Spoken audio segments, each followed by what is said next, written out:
welcome to TalentED. We're here to uncover stories and strategies of exceptionally talented educators. I'm Dr. Eric Skanson, your host, and today we have the pleasure of having Lindsay Titus as our special guest. And just a little bit of a background introduction. It's always fun to introduce such talented people. Lindsay is a catalyst for transformation in the education community with 15 years of experience as a special education teacher, 10 years as a behavior analyst.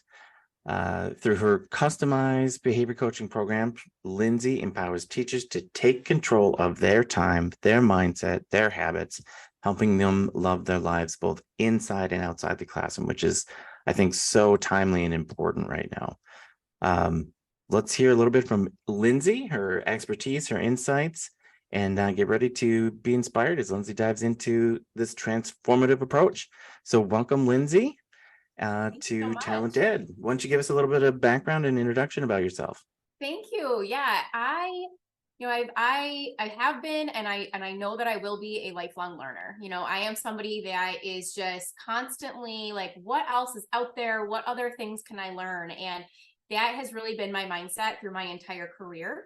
I started out in the classroom, special education teacher, but quickly realized my passion lied with behavior. I would go home thinking, why are my students doing that? Like, why did that strategy work yesterday and not today? Like, what is happening? Why can't I figure this out? And, all the thoughts that often come, I think, one with a new teacher, but also, in a self-contained classroom where sometimes behaviors are more prevalent. I mean, they're everywhere, let's face it. But, it was kind of all day, every day. And so I really focused that passion and I went back to school. I became certified as a behavior analyst. And that really was like what kickstarted my love for teaching others how to understand behavior.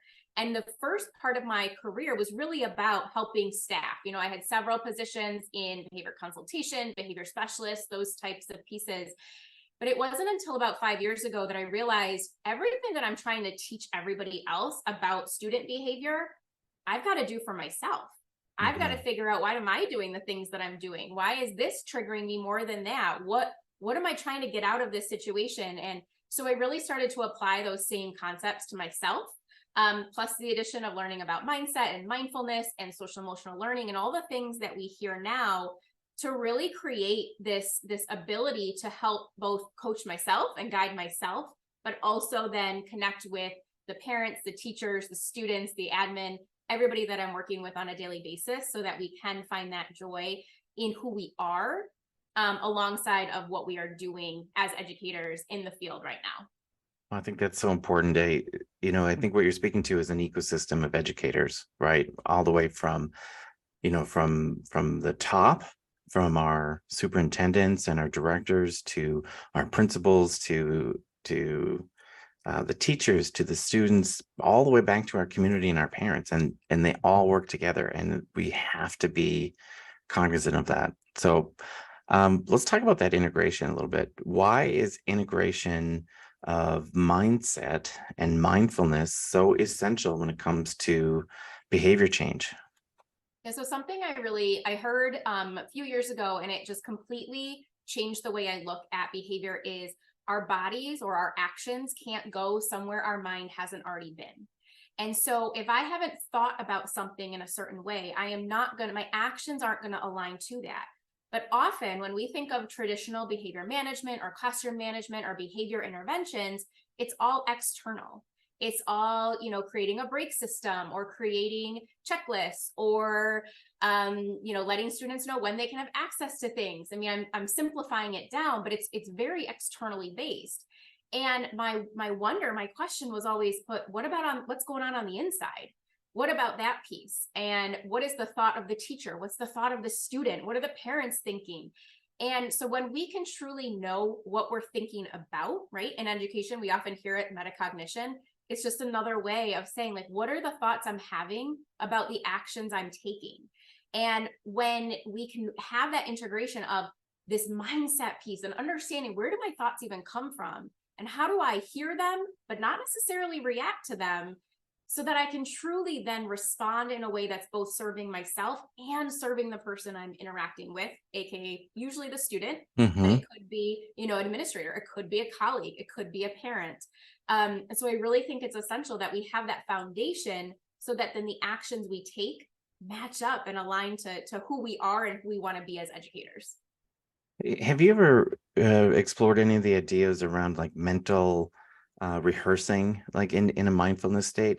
I heard a great story once of Olympic swimmer Michael Phelps. I don't know if you've heard this one about uh, he would practice it in his head over and over and over and over, so that when something went wrong, he knew exactly what to do. And I believe it was one of his Olympic swims where his goggles malfunctioned and he had to go swim it blind. He couldn't see, but he had the mindfulness and the mental rehearsing happening so often and so automatic that he did it. And I'm not doing any justice to that story, by the way. But that's what it makes me think of is how as educators can we stay mindful and have this practice in our head so that when we come into these hard situations, we can slow down and go through our own algorithms that we know works with kids. Yeah, you're absolutely right. I do know that story. I think you did it great. It's okay. I was a swimmer growing up, so totally connect to, those analogies and metaphors. But really what it comes down to is we want to be as prepared as we can be, right? Nobody likes to be in that moment of stress of fight, flight, or freeze or fawn, or whichever, category you are. And if we haven't experienced something before, and then we experience it, that's going to be our response. That is a human being natural response. We aren't doing anything wrong, but that's how it is. I remember the Mhm. first time I was in my classroom and a desk got thrown, I was in freeze mode. Like there was no response. There was no like Yes. therapeutic response to the situation. It was like deer in headlights look, right? And so, while we can't prepare for every single thing that's going to happen because we don't know, I do believe we can prepare for many things. And we can prepare our minds and our bodies that when I start to feel this, when I start to feel that like tightness in my chest, that like tension in my shoulders, I can best respond this Mm. way. Because that's what behavior intervention really is. It's we see a behavior and we have to change ourselves. But again, we're often taught that it's we do something external. And so the more that we can visualize, mentally rehearse, I'm going to walk into my classroom and this is what I'm going to do. And if this is what's said, this is how I could respond. The more that we can do that and prepare in our minds, that's our habit, right? That's our automatic response that's going to show up when that situation happens. But if I've never practiced it, I'm going to go to my basic survival instincts, which is one of those basic, one of those common stress responses that we see. I was a former principal, elementary principal, and I totally agree with you in that we have to stay calm all the time in these behavior situations. I can think of one time where I didn't stay calm and I got off my algorithm. I happened to be standing, and a student that was upset and escalated took a carton of chocolate milk and threw it at me and hit me, and it exploded all over me. That was really hard. And I will say I did not do a great job. I will admit that right here, but that was not in my normal algorithm. I was not expecting to be hit with a carton of milk during the workday. So I think it's really important, again, like you said, mental rehearsing, know your shark music, right? When that shark music starts bubbling up on you, be able to recognize it so you can calm yourself down. Um, so let's talk about teachers, administrators. How can they focus on their own well-being when they're handling challenging behaviors in their classrooms? Because we're seeing more of this in the classrooms. There's more dysregulation. I think say what you want about COVID, but there's a lot of dysregulation coming out of COVID. Um, how do we focus on our own well-being in Yeah. these situations? Yeah. I mean, this is definitely a conversation that can go on for hours, right? Yes. And so I'm not going to share any like do this and you're going to know all the answers. But part of it really comes down to allowing yourself to be human. I think especially in service driven fields such as education, we forget, whether it's we forget or society forgets to tell us and remind us that we are humans. Mhm. And so the more that you can remind yourself daily, several times a day, that you get to be a human being before any other hat that you're putting on your head that day. The easiest thing one of the ways to simply practice is just say, I am, and your name. Like, don't attach, your job title or where you live or anything else to it. Just get comfortable saying, this is who I am. Because the more that you do that, then the things that you do, right, for things like self-care or wellness or eating foods that fuel your body, all the things we hear about, you're going to see it and feel it through a different light, because it's coming now through this lens of, well, this is who I am. I am Lindsay. I eat foods that fuel my body. I stay calm in the face of adversity. I ask questions when I don't understand. I show up honestly. And sometimes that means reacting instead of responding. But when I do that, I also then apologize, or I ask questions for clarity. I share my perspective, right? So all of those things come from this core concept of, this is who I am. I love who I am. I'm proud of who I am. And so when I help, educators, that's really where I want to start. It's like, who are you at the core? Take all the hats off your head, because I know we're all wearing, 20 plus. Take Mhm. them all off, and who are you? And sometimes that's the hardest question, because we don't often stop and think about that. But when we do, everything else that we do becomes so much more evident to, wow, this is really a passion of mine, or this is something I'm really intrigued with, or maybe the opposite. This doesn't really serve me anymore, and let me Mm. see what else is out there that will refuel, that passion I have for who I am. 100% agree. 100%. I mean, educators, we all got into these roles because we care. And I think we've all seen colleagues or coworkers who at some point you look and you go, wow, what's going on? It feels like you do not care anymore. And I think that is due to, again, this idea that we haven't taken care of ourselves. We give, and then we're empty. We have to, I said this the other day, we have to feed the teachers so they don't eat the kids, right? Yeah, so true. So So feed true. ourselves. Yes. Um, We hear the concept, or we hear the quote all the time, right? You can't pour from an empty cup. And I agree with it wholeheartedly, but I think you still can pour, but nothing's going to come out. And that's, I think, what we do a lot in education. I know I did it for years. I kept pouring. I kept pouring. I kept pouring. Like, there's got to be another drop in there to give, my students or my staff or whoever it was. I kept pouring. I kept doing the actions, but nothing came out.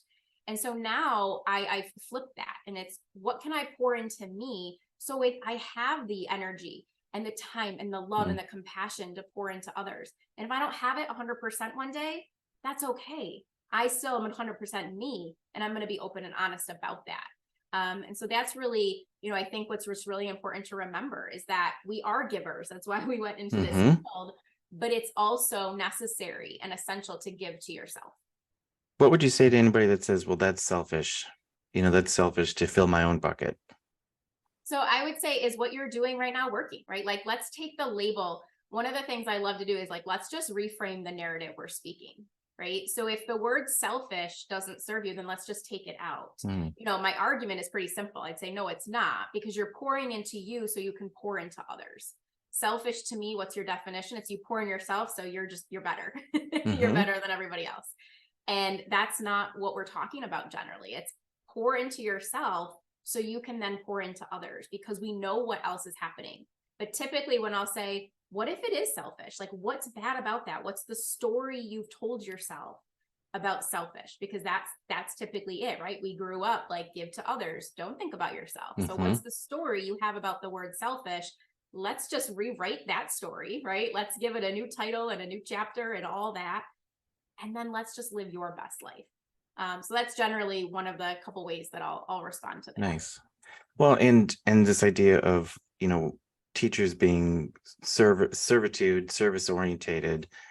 I think there maybe was a time where we could give a whole lot more during the day and go home and be refreshed. But now we're dealing with our own mental health, communities in crisis, school districts in crisis, the war on education. emails that come to us all day long, Mhm. text messages where there's a constant barrage where we don't get to refresh. So I think, how do we help educators believe that and follow that? And I would even argue, how do we prop up our ed leaders who in the past have felt this incredible burden on their shoulders to be perfect, to be a superhero, bring everything to a district? Mhm. I would argue that we can't do that anymore. This is a team approach. Mhm.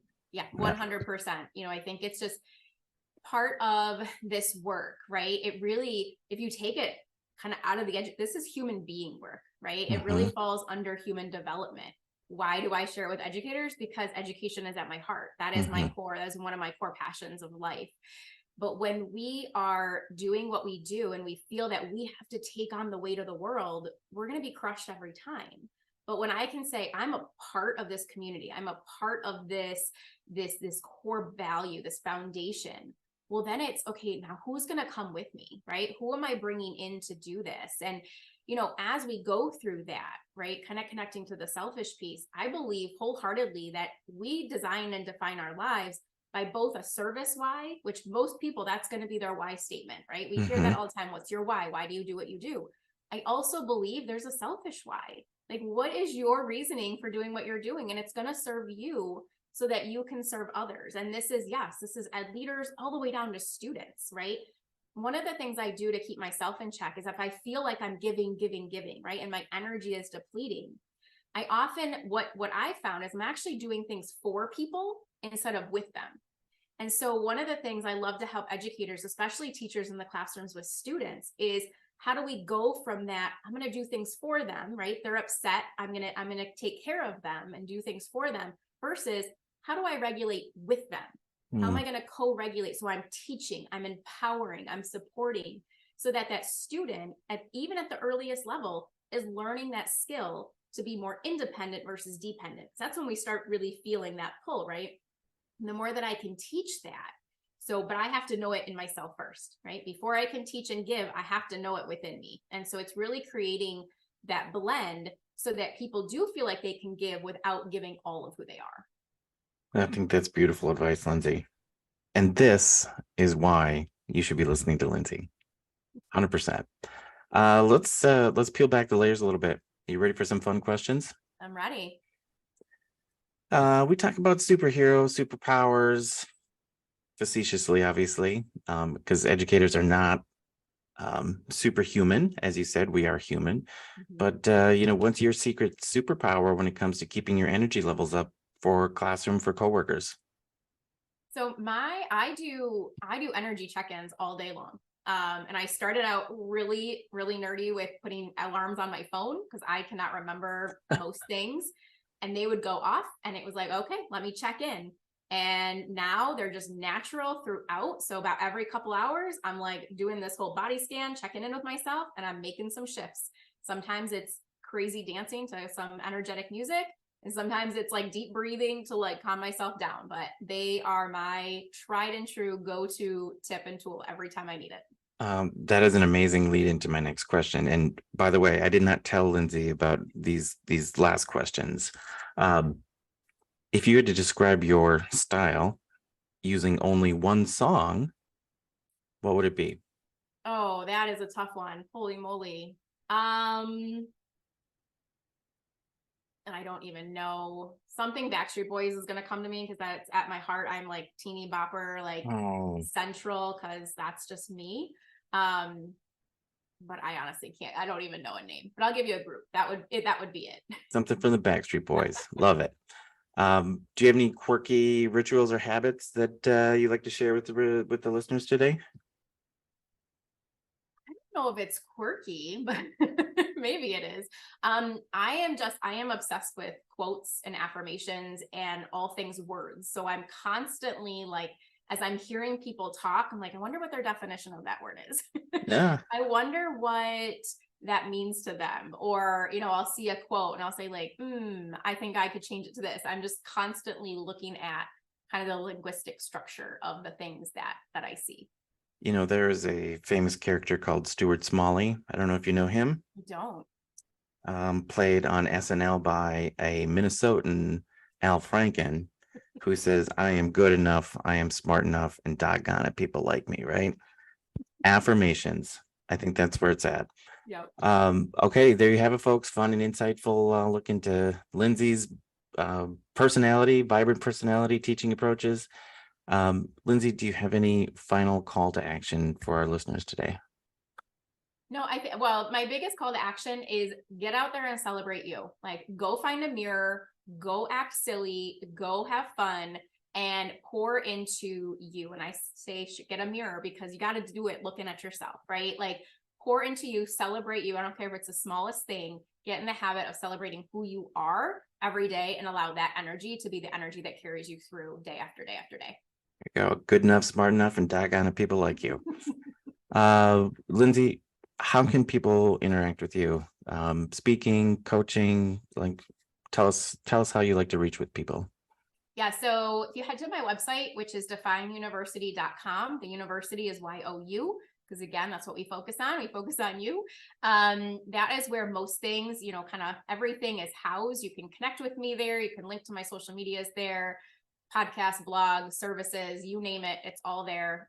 So that would be my place to point people to. Available for speaking, available for training, available for coaching. Yes. All things Lindsay. All things. That would be great. Your district would be better off working with Lindsay. With that, we've covered a lot of ground today, and I want to really thank Lindsay for taking the time to meet with us today. And I guess as we go, I want to thank everybody else for tuning into this episode of TalentED.